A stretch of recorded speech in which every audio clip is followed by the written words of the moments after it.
এখন যাত্রীরা যে কোনো স্থান থেকে, আবারও বলছি, যে কোনো স্থান থেকে টিকিট নিতে পারবেন, ইউটিএস টিকিট নিতে পারবেন। বাড়ি থেকে স্টেশন অনেক দূরে, ভাবছেন স্টেশনে পৌঁছে টিকিট কাটতে কাটতে ট্রেন বেরিয়ে যেতে পারে? কোনো চিন্তা নেই, পূর্ব রেল আপনাদের জন্য সমাধান নিয়ে এসেছে।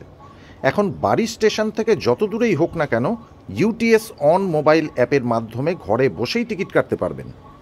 ট্রেনের সাধারণ শ্রেণীতে ভ্রমণকে আরও সহজ করতে ইউটিএস অন মোবাইল অ্যাপে একটি গুরুত্বপূর্ণ পরিবর্তন করা হয়েছে। এই পরিবর্তনের ফলে এখন যাত্রীরা যে কোনো স্থান থেকে গন্তব্যের টিকিট পেতে পারেন। আগে এই অ্যাপে 20 কিলোমিটারের সীমাবদ্ধতা ছিল, অর্থাৎ যদি কোনো যাত্রী কোনো স্টেশন থেকে 20 কিলোমিটার দূরে থাকেন তবেই তিনি ইউটিএস অন মোবাইল অ্যাপে টিকিট নিতে পারতেন। এখন এই নিষেধাজ্ঞা সরানো হয়েছে। এখন যাত্রীরা যে কোনো স্থান থেকে টিকিট নিতে পারবেন। শুধুমাত্র যদি কোনো যাত্রী প্ল্যাটফর্মে থাকেন বা ট্রেনে ভ্রমণ করেন তবেই তিনি ইউটিএস অন মোবাইল অ্যাপ ব্যবহার করে অনলাইন টিকিট কাটতে পারবেন না। বিনা টিকিটে রেল সফর বন্ধ করার উদ্দেশ্যেই এই পদক্ষেপ নেওয়া হয়েছে। নমস্কার। ট্রেনে সাধারণ শ্রেণীতে ভ্রমণের আরও সহজ করতে ইউটিএস মোবাইল অ্যাপে একটি গুরুত্বপূর্ণ পরিবর্তন করা হয়েছে। এই পরিবর্তনের ফলে এখন যাত্রীরা যে কোনো স্থান থেকে গন্তব্যের টিকিট পেতে পারেন।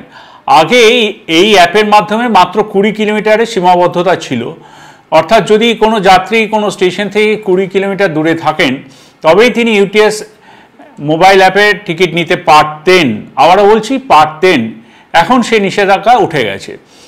এখন যাত্রীরা যে কোনো স্থান থেকে, আবারও বলছি, যে কোনো স্থান থেকে টিকিট নিতে পারবেন, ইউটিএস টিকিট নিতে পারবেন।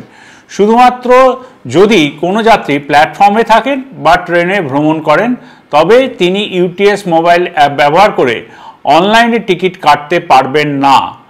বিনা টিকিটে রেল সফর বন্ধ করার উদ্দেশ্যেই এই পদক্ষেপ নিয়েছে পূর্ব রেলওয়ে।